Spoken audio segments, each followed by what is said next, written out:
Hi hello welcome to Yashwanth Khushi channel. ಅಡುಗೆ ಮನೆಯಲ್ಲಿ ಏನೋ ಶಬ್ದ. ಎದ್ದು ಅದೇನು ಸ್ವಲ್ಪ ನೋಡಿ ಬನ್ನಿ ಅನ್ನುತ್ತಾ ಗಂಡ ಸುನೀಲನ್ನು ಎಬ್ಬಿಸಿದಳು. ಸುಮಿತ್ರಾ, ನಿನ್ನದೊಂದು ದೊಡ್ಡ ಗೋಳು ಅನ್ನುತ್ತಾ ಕಣ್ಣುಗಳನ್ನು ಉಜ್ಜಿಕೊಳ್ಳುತ್ತಾ ವಾಚ್ ನೋಡಿದನು. ಅರ್ಧ ರಾತ್ರಿ 1 ಗಂಟೆ. ಈ ಸಮಯದಲ್ಲಿ ಏನೆಂದು ಅಡುಗೆ ಮನೆಯ ಕಡೆಗೆ ಹೋದನು ಸುನೀಲ್. ಅಡುಗೆ ಮನೆಯಲ್ಲಿ ಲೈಟ್ ಹಾಕಿ ನೋಡಿದನು. ಯಾವುದಕ್ಕೋಸ್ಕರನೋ ಹುಡುಕುತ್ತಿರುವ ತಂದೆಯನ್ನು ನೋಡಿ, ಏನಪ್ಪ, ಏನು ಮಾಡುತ್ತಿದ್ದೀಯ ಈ ಸಮಯದಲ್ಲಿ? ಅಡುಗೆ ಮನೆಯಲ್ಲಿ ನಿನಗೇನು ಕೆಲಸ? ಕಣ್ಣುಗಳು ಸರಿಯಾಗಿ ಕಾಣಿಸದೇ ಇದ್ದಾಗ ನಿನ್ನ ರೂಮಿನಲ್ಲಿಯೇ ಸಾಯಬಹುದಲ್ವಾ? ಇಲ್ಲಿಗೇಕೆ ಬಂದೆ? ಮೊದಲು ಅದು ಹೇಳು ಅನ್ನುತ್ತಾ ತಂದೆ ವೆಂಕಟಸ್ವಾಮಿಯ ಮೇಲೆ ಕಿರಿಚಾಡಿ ಕೇಳಿದನು ಸುನೀಲ್. ಅಷ್ಟರಲ್ಲಿಯೇ ಸೊಸೆ ಸುಮಿತ್ರಾ, 15 ವರ್ಷದ ಮೊಮ್ಮಗ ನರೇಶ್, 12 ವರ್ಷದ ಮೊಮ್ಮಗಳು ಸೌಮ್ಯ ಅಲ್ಲಿಗೆ ಬಂದರು. ಮಗ, ಸೊಸೆ, ಮಕ್ಕಳನ್ನು ನೋಡಿ ಸ್ವಲ್ಪ ಗಾಬರಿಯಾದನು ವೆಂಕಟಸ್ವಾಮಿ.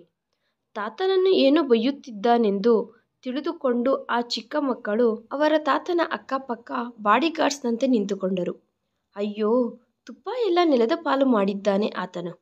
ಯಾವಾಗಲೂ ಏನೋ ಒಂದು ಮಾಡುತ್ತಲೇ ಇರುತ್ತಾರೆ. ನಿಮ್ಮ ಅಣ್ಣವರೇನೋ ಬೆಂಗಳೂರಿನಲ್ಲಿ, ನಿಮ್ಮ ತಂಗಿ ಡೆಲ್ಲಿಯಲ್ಲಿ ಸೆಟಲ್ ಆಗಿದ್ದಾರೆ. ಈ ದರಿದ್ರವನ್ನೇನೋ ನಮಗೆ ಬಿಟ್ಟು ಬಿಟ್ಟಿದ್ದಾರೆ ಅನ್ನುತ್ತಾ ಗಂಡನ ಕೋಪಕ್ಕೆ ತುಪ್ಪ ಸುರಿದಳು ಸುಮಿತ್ರಾ. ಅಸಲು ಏತಕ್ಕೆ ಬಂದಿದ್ದೀಯಾ ಎಂದರೆ ಹೇಳದೆ ಹಾಗೆ ನಿಂತುಕೊಂಡಿದ್ದೀಯಾ? ನಿನಗೆ ನಾಚಿಕೆ ಇಲ್ಲವಾ ಅನ್ನುತ್ತಾ ತಂದೆ ಅನ್ನುವ ಇಂಗಿತ ಜ್ಞಾನ ಮರೆತು ವೆಂಕಟಸ್ವಾಮಿಯ ಮೇಲೆ ಕೂಗಾಡಿದನು ಸುನೀಲ್. ಏನೂ ಇಲ್ಲವೋ, ಸ್ವಲ್ಪ ಹಸಿವಾಗುತ್ತಿದ್ದರೆ 1-2 ಬಿಸ್ಕೆಟ್ ತಗೊಳ್ಳೋಣ ಎಂದು ಬಂದೆ. ಇದಕ್ಕೋಸ್ಕರ ನಿಮ್ಮನ್ಯಾಕೆ ಎಬ್ಬಿಸಬೇಕೆಂದು ಅನ್ನುತ್ತಾ ಅನ್ನಲಾರದೆ ಹೇಳಿ ಸಮಜಾಯಿಷಿ ಕೊಟ್ಟುಕೊಂಡನು ಮಗನ ಹತ್ತಿರ ವೆಂಕಟಸ್ವಾಮಿ. ಇದನ್ನು ಗಮನಿಸಿದ ನರೇಶ್, ಸೌಮ್ಯ ಅವರ ತಾತನಿಗೆ ತಂದೆಗೆ ಮಧ್ಯದಲ್ಲಿ ನಿಂತುಕೊಂಡರು.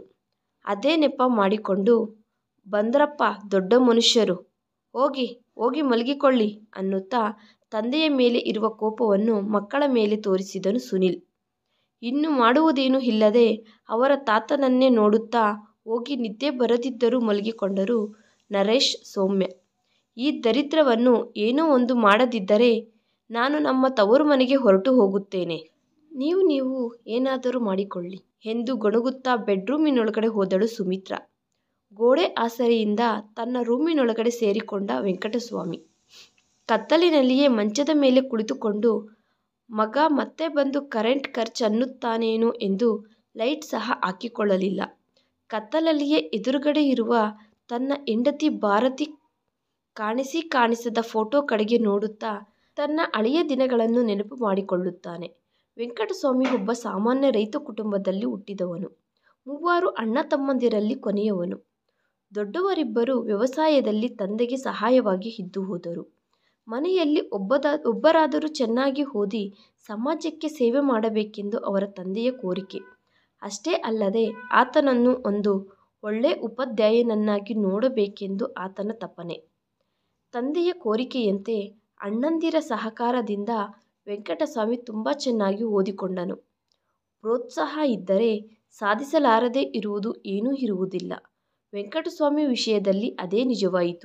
MA B.Ed ಮಾಡಿ ಸರ್ಕಾರಿ ಟೀಚರ್ ಆಗಿ ಉದ್ಯೋಗ ಸಂಪಾದಿಸಿ ಅವರ ತಂದೆ ಕೋರಿಕೆ ತೀರಿಸಿದನು. ಇನ್ನೂ ತಡವಾದರೆ ಚೆನ್ನಾಗಿರುವುದಿಲ್ಲ ಎಂದು ಅವರ ಬಂಧುಗಳ ಹುಡುಗಿ ಭಾರತಿಯ ಜೊತೆ ವೆಂಕಟಸ್ವಾಮಿ ಮದುವೆ ನಡೆಯಿತು. ಭಾರತಿ ಬಂದ ವೇಳ ವಿಶೇಷವೋ ಇಲ್ಲದಿದ್ದರೆ ಇನ್ನೇನೋ, ಆದರೆ ವೆಂಕಟಸ್ವಾಮಿಗೆ ಪ್ರಮೋಷನ್ನಿಂದ ಟ್ರಾನ್ಸ್ಫರ್ ಬಂದಿತು.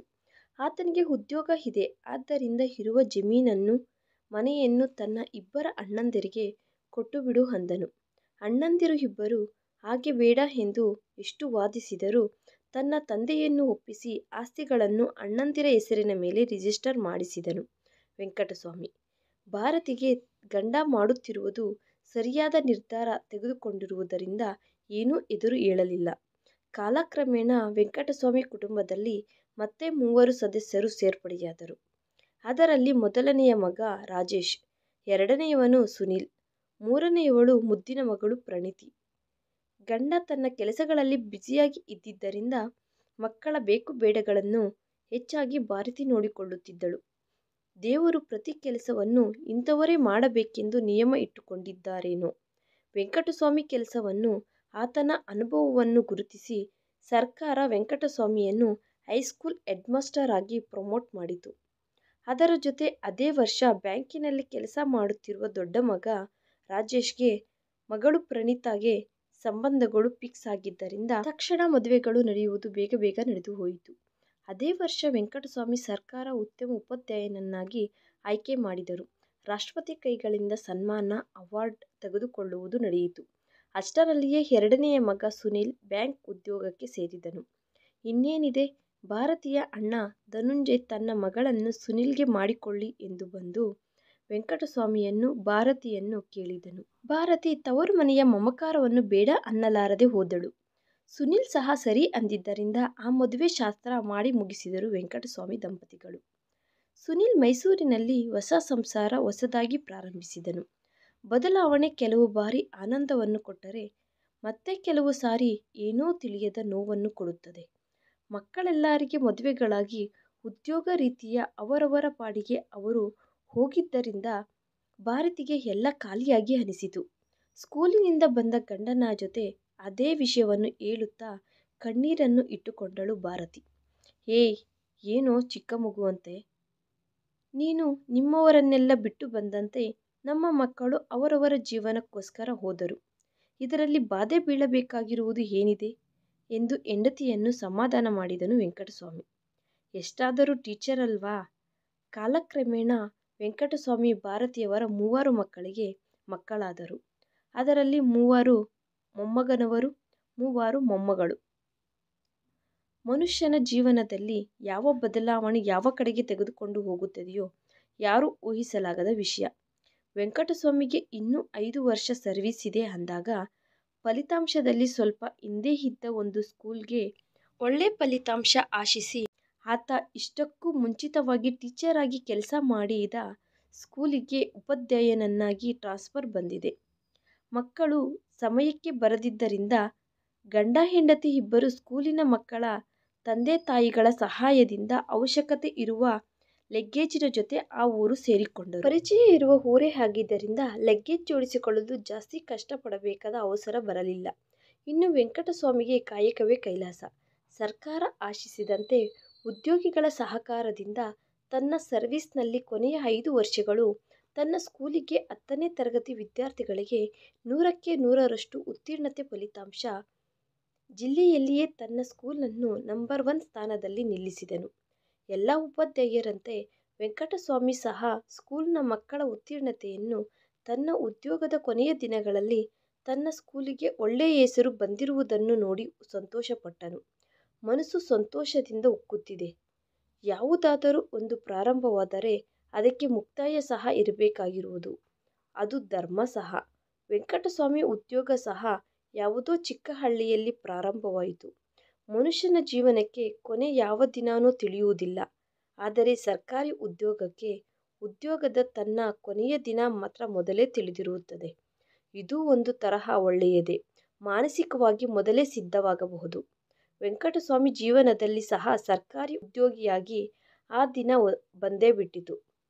ಆ ದಿನ ತನ್ನ ಮಕ್ಕಳಿದ್ದರೆ ಚೆನ್ನಾಗಿರುತ್ತಿತ್ತು ಅಂದುಕೊಂಡನು ವೆಂಕಟಸ್ವಾಮಿ ದಂಪತಿಗಳು. ಆದರೆ ಕಾರಣವೇನಾದರೂ ಯಾರೂ ಬರಲಾಗಲಿಲ್ಲ. ಮೊದಲೇ ಮಾಡಿಕೊಂಡ ಪ್ಲಾನ್ ಪ್ರಕಾರ ಸ್ಕೂಲಿನಲ್ಲಿ ಸಹ ಉಪಾಧ್ಯಾಯರು, ವಿದ್ಯಾರ್ಥಿಗಳು ವೆಂಕಟಸ್ವಾಮಿಗೆ ರಿಟೈರ್ಮೆಂಟ್ ಫಂಕ್ಷನ್ ಗೆ ಭರ್ಜರಿಯಾಗಿ ಏರ್ಪಾಟುಗಳು ಮಾಡಿದ್ದಾರೆ. ಆ ದಿನ ಶಾಲೆಯ ವಾತಾವರಣ ಎಲ್ಲ ಒಂದು ಹಬ್ಬದ ತರಹ ಬದಲಾಗಿದೆ. ವೇದಿಕೆ ಸಿದ್ಧವಾಗಿದೆ. ವಾದ್ಯಗೋಷ್ಠಿಗಳು ಒಂದೇನು ಎಲ್ಲ ಸಿದ್ಧವಾಗಿದ್ದಾವೆ. ಬೆಳಗ್ಗೆ 10 ಗಂಟೆಯ ಮೊದಲೇ ಸ್ಕೂಲಿನ ಸಿಬ್ಬಂದಿ 10ನೇ ತರಗತಿ ಮಕ್ಕಳು ವೆಂಕಟಸ್ವಾಮಿ ಇರುತ್ತಿರುವ ಮನೆಗೆ ಹೋಗಿ ವೆಂಕಟಸ್ವಾಮಿ ದಂಪತಿಗಳನ್ನು ಹೃದಯಪೂರ್ವಕವಾಗಿ ಆಹ್ವಾನಿಸಿದರು. ಆತನ ಕೊನೆಯ ಕೆಲಸ ದಿನ ಇಷ್ಟು ಆರ್ಭಟವಾಗಿ ಇರುತ್ತದೆ ಎಂದು ವೆಂಕಟಸ್ವಾಮಿ ಊಹಿಸಲೇ ಇಲ್ಲ.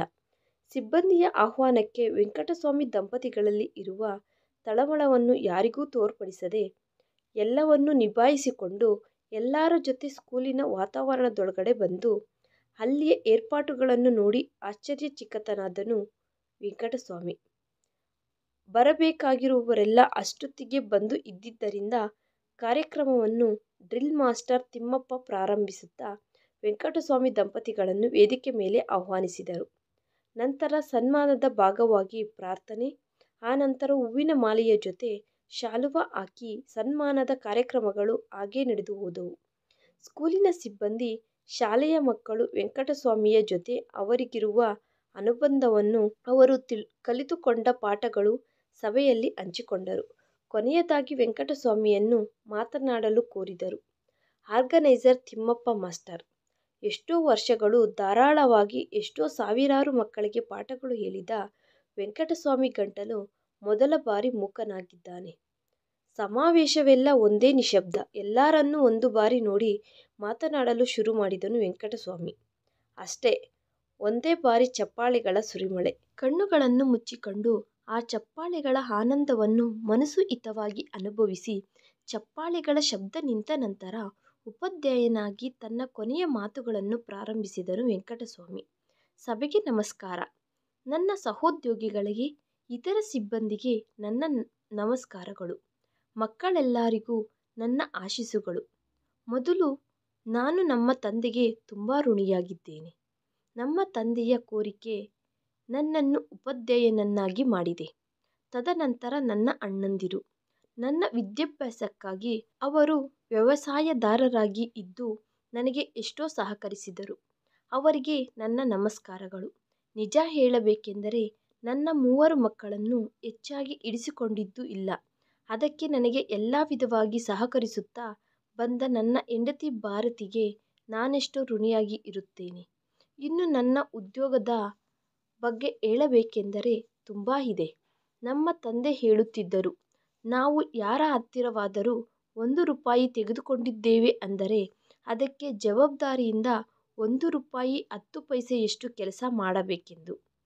ಆ ಸ್ಫೂರ್ತಿಯೇ ನನ್ನನ್ನು ಮುಂದಕ್ಕೆ ನಡೆಸಿದೆ. ನನ್ನ ಸಹೋದ್ಯೋಗಿಗಳಿಂದ, ಮಕ್ಕಳಿಂದ ನಾನು ನನಗೆ ತಿಳಿಯದ ಎಷ್ಟೋ ವಿಷಯಗಳನ್ನು ಕಲಿತುಕೊಂಡೆ. ಇದು ವಾಸ್ತವ. ನಿಜವಾಗಿಯೂ ನನಗೆ ಬಂದ ಅವಾರ್ಡುಗಳೆಲ್ಲ ಅವರಿಗೆ ಸೇರಬೇಕಾಗಿರುವುದೇ. ಕೊನೆಯದಾಗಿ ನಾನು ಕೋರುವುದು ಒಂದೇ, ನಿಮಗೆ ಸಿಕ್ಕ ಅವಕಾಶವನ್ನು ಸದ್ವಿನಿಯೋಗ ಮಾಡಿಕೊಳ್ಳಿ. ಗೊತ್ತಿಲ್ಲದೆ ಇರುವುದು ಕೇಳಿ ತಿಳಿದುಕೊಳ್ಳಿ.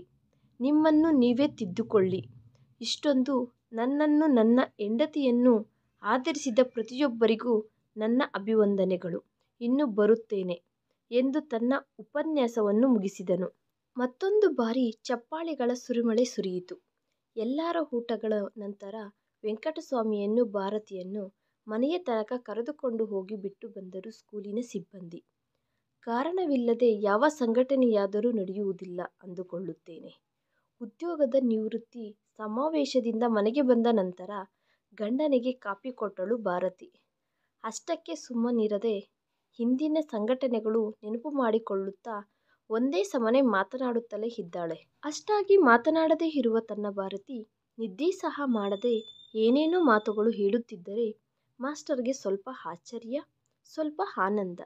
ಏನೋ ನಿದ್ದೆ ಹೋಗುವುದಿಲ್ವಾ ಅಂದ. ಗಂಡನ ಮಾತುಗಳಿಗೆ ಅಡ್ಡ ಬರುತ್ತಾ, ಇರೂರಿ, ನನ್ನನ್ನು ಮಾತನಾಡಲು ಬಿಡಿ. ನಾಳೆಯಿಂದ ನಿಮಗೆ ನಿಜವಾಗಿಯೂ ಹೊಸ ಜೀವನ ಪ್ರಾರಂಭ. ಇನ್ನು ನನಗೆ ನಾಳೆಯಿಂದ ರೆಸ್ಟ್. ನೀವೇ ಎಲ್ಲ ಮಾಡಬೇಕು. ಅಷ್ಟೇ ಅಲ್ಲ, ಇನ್ನು ನೀವು ಸ್ಟೂಡೆಂಟ್ ಅನ್ನುತ್ತಾ ತುಂಬ ನಗಿಸುತ್ತಾ ನಿದ್ದೆಗೆ ಜಾರಿದಳು ಭಾರತಿ. ಹೆಂಡತಿಯ ನಡವಳಿಕೆಗೆ ಆಶ್ಚರ್ಯಪಟ್ಟ ವೆಂಕಟಸ್ವಾಮಿ ಆತನೂ ನಿದ್ದೆ ಮಾಡಿದನು. ಮಳೆ ಬರುವುದು, ಪ್ರಾಣ ಹೋಗುವುದು ತಿಳಿಯುವುದಿಲ್ಲ ಎಂದು ಒಂದು ನಾಡುನುಡಿ. ಕೆಲಸ ಇಲ್ಲದೆ ಇದ್ದಾಗ ನಿದ್ದೆ ಬರದೇ ಇರುವುದು, ಕೆಲಸವಿದ್ದಾಗ ಅತಿಯಾಗಿ ನಿದ್ದೆ ಬರುವುದು ಒಂದು ವಿಚಿತ್ರನೇ. ಮರುದಿನದಿಂದ ಸ್ಕೂಲಿಗೆ ಹೋಗಬೇಕಾದ ಕೆಲಸವಿಲ್ಲವೆಂದು ತಿಳಿದರೂ ವೆಂಕಟಸ್ವಾಮಿಗೆ ಬೇಗನೆ ಎಚ್ಚರವಾಯಿತು. ಮಲಗಿಕೊಂಡ ಹೆಂಡತಿಯನ್ನು ಎಬ್ಬಿಸಲಿಲ್ಲ. ಆಕೆ ಅರ್ಧರಾತ್ರಿ ಕೋರಿಕೊಂಡಂತೆ ಆಕೆಗೆ ರೆಸ್ಟ್ ಕೊಡಬೇಕೆಂದು ಮುಖ ತೊಳೆದುಕೊಂಡು ಕಾಫಿ ಮಾಡಿ 2 ಲೋಟಗಳಲ್ಲಿ ಹಾಕಿ ಹೆಂಡತಿಗೆ ಸರ್ಪ್ರೈಸ್ ಕೊಡಬೇಕೆಂದು ಬೆಡ್ರೂಮಿನ ಕಡೆಗೆ ಹೋದನು.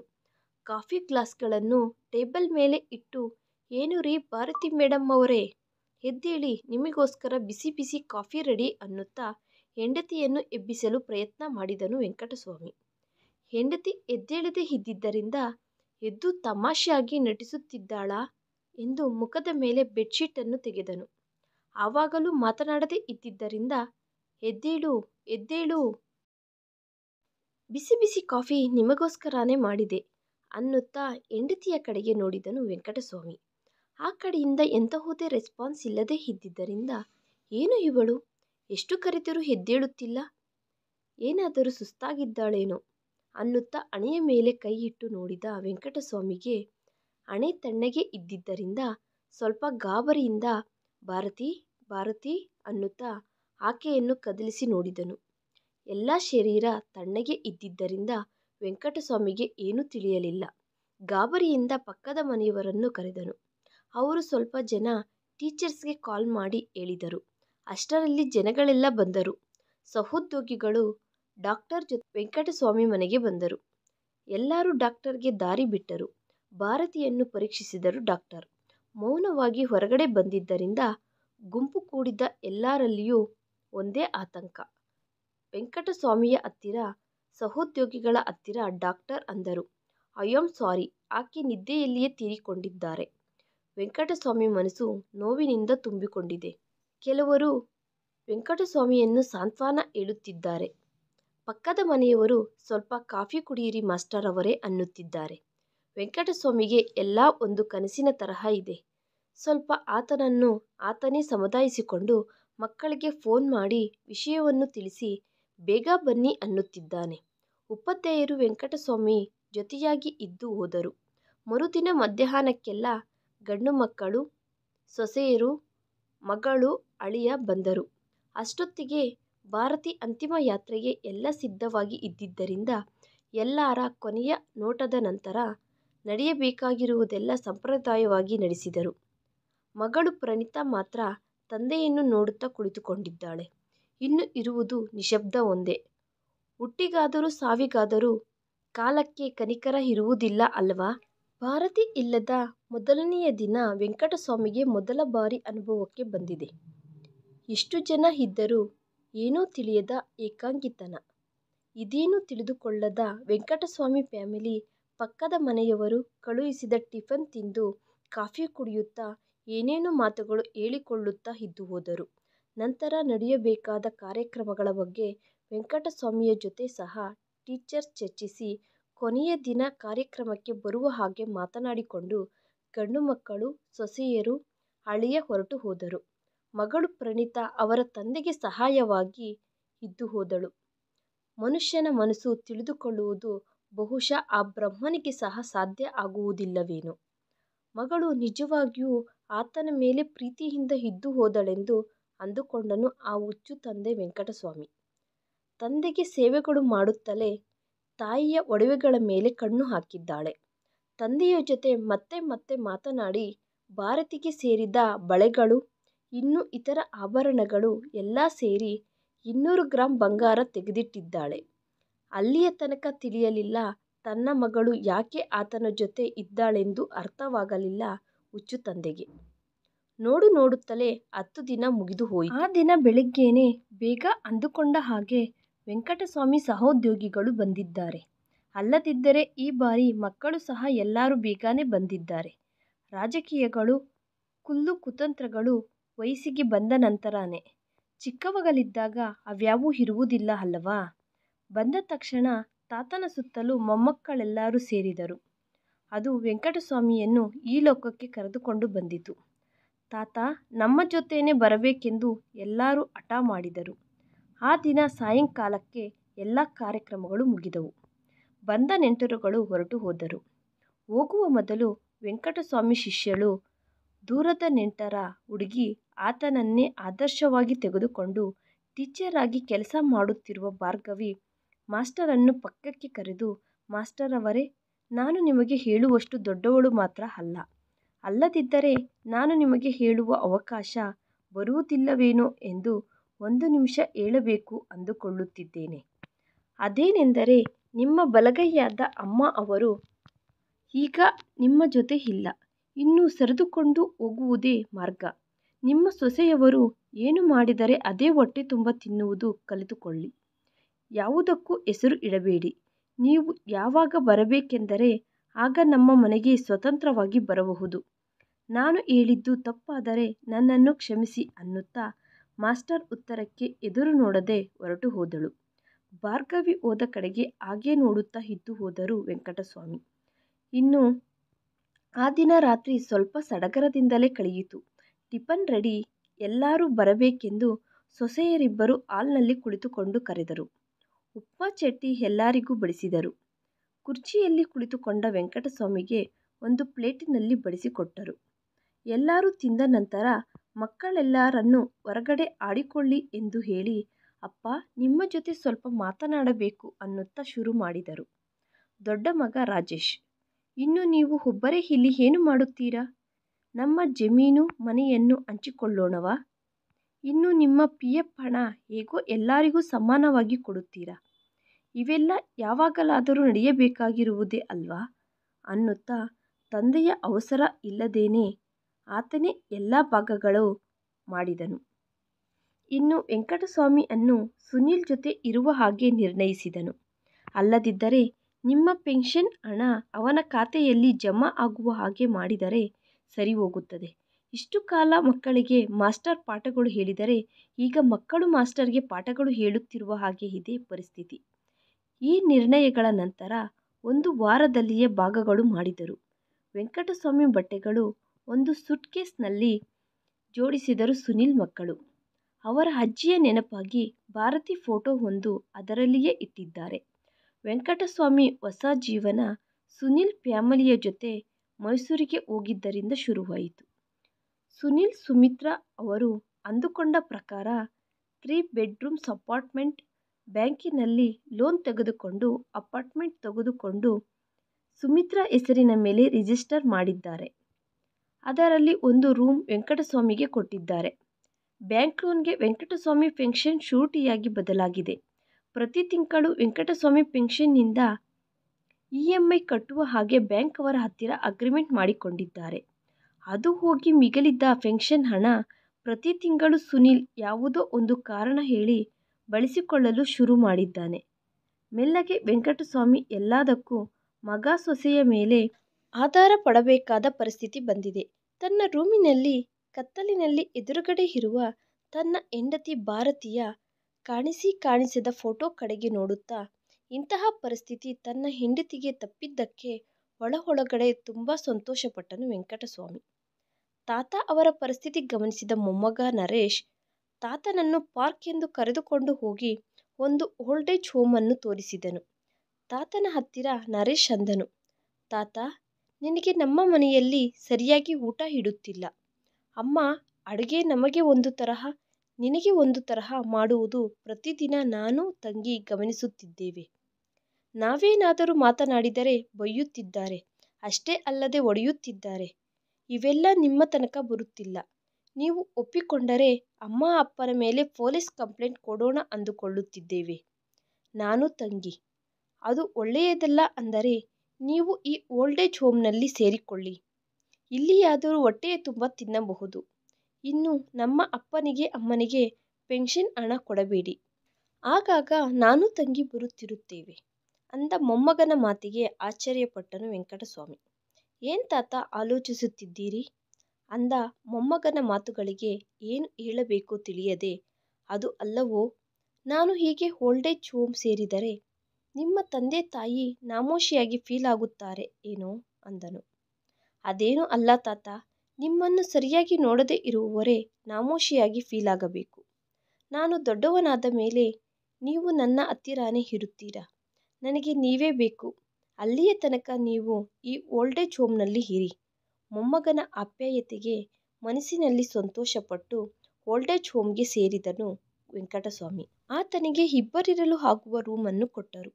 ತಾತನನ್ನು ರೂಮಿನಲ್ಲಿ ಕುಳಿಸಿ, ತಾತ, ನಾನು ಹೋಗಿ ನಿಮ್ಮ ಲಗೇಜನ್ನು ತೆಗೆದುಕೊಂಡು ಬರುತ್ತೇನೆ. ನೀವು ಬಂದರೆ ಮತ್ತೆ ಅವರು ಏನೇನೋ ಮಾತನಾಡುವುದು ನನಗೆ ಇಷ್ಟ ಆಗುವುದಿಲ್ಲ ಅನ್ನುತ್ತಾ ಹೋಗಿ ನಡೆದ ವಿಷಯವನ್ನು ಅವರ ತಂದೆ ತಾಯಿಗೆ ಹೇಳಿ, ವೆಂಕಟಸ್ವಾಮಿ ಬಟ್ಟೆಗಳು, ಅವರ ಅಜ್ಜಿ ಭಾರತಿ ಫೋಟೋ ಎಲ್ಲ ಎತ್ತಿಕೊಂಡು ಆಟೋದಲ್ಲಿ ಎಲ್ಲ ವಸ್ತುಗಳು ಎತ್ತಿಕೊಂಡು ಬಂದು ಎಲ್ಲ ಜೋಡಿಸಿ ಕೊಟ್ಟನು ನರೇಶ್. ತಾತ ಮೊಮ್ಮಕ್ಕಳು ಖುಷಿಯಾಗಿ ಸ್ವಲ್ಪ ಹೊತ್ತು ಮಾತುಗಳು ಹೇಳಿಕೊಂಡರು. ಓಲ್ಡೇಜ್ ಹೋಮ್ ಗೇಟ್ ತನಕ ಬಂದು ನರೇಶ್ ಸೌಮ್ಯ ಅವರನ್ನು ಕಳುಹಿಸಿದನು ವೆಂಕಟಸ್ವಾಮಿ. ಚಿಕ್ಕ ಮಗುವಾದರೂ ಜೀವನಕ್ಕೆ ಸಾಕಾಗುವಷ್ಟು ಪಾಠ ಹೇಳಿದನು ಅಂದುಕೊಂಡನು ವೆಂಕಟಸ್ವಾಮಿ. ಮೊಮ್ಮಗ ಹೇಳಿದಂತೆ ಬ್ಯಾಂಕಿಗೆ ಹೋಗಿ ಮ್ಯಾನೇಜರ್ ಹತ್ತಿರ ಮಾತನಾಡಿ ವಿಷಯ ವಿವರಿಸಿ, ಇನ್ನ ಮೇಲೆ ತನ್ನ ಪೆನ್ಷನ್ನೆಲ್ಲ ತನ್ನ ಖಾತೆಗೆ ಜಮಾ ಆಗುವ ಹಾಗೆ ಬದಲಾವಣೆ ಮಾಡಿಸಿದನು. ಅದರ ಜೊತೆ ಆತನಿಗೆ ಪಾಠ ಹೇಳಿದ ಮಕ್ಕಳಿಬ್ಬರ ಹೆಸರುಗಳ ಮೇಲೆ ಆರ್.ಡಿ ಖಾತೆಗಳು ಪ್ರಾರಂಭಿಸಿದನು. ಎಷ್ಟಾದರೂ ತಾತ ಅಲ್ವಾ? ಈಗ ವೆಂಕಟಸ್ವಾಮಿ ಹತ್ತಿದ ಆಟೋ ಓಲ್ಡೇಜ್ ಹೋಮ್ ಕಡೆಗೆ ಹೋಯಿತು. ಆಟೋದಲ್ಲಿ ಹೋಗುತ್ತಿರುವ ವೆಂಕಟಸ್ವಾಮಿಗೆ ಸ್ಪೀಡಾಗಿ ಹಿಂದಕ್ಕೆ ಹೋಗುತ್ತಿರುವ ಗಿಡಗಳನ್ನು ಮನೆಗಳನ್ನು ನೋಡಿ ಆತನಲ್ಲಿ ಇರುವ ಯೌವನದ ಹುಡುಗ ಆನಂದದಿಂದ ಎಗುರುತ್ತಾ ಕುಣಿದಾಡಿದನು. ಈ ವಿಡಿಯೋ ನಿಮಗೆ ಇಷ್ಟವಾಗಿದ್ದರೆ ಪ್ಲೀಸ್ ಲೈಕ್ ಮಾಡಿ, ಶೇರ್ ಮಾಡಿ, ಸಬ್ಸ್ಕ್ರೈಬ್ ಮಾಡ್ಕೊಳ್ಳಿ. Thanks for watching video.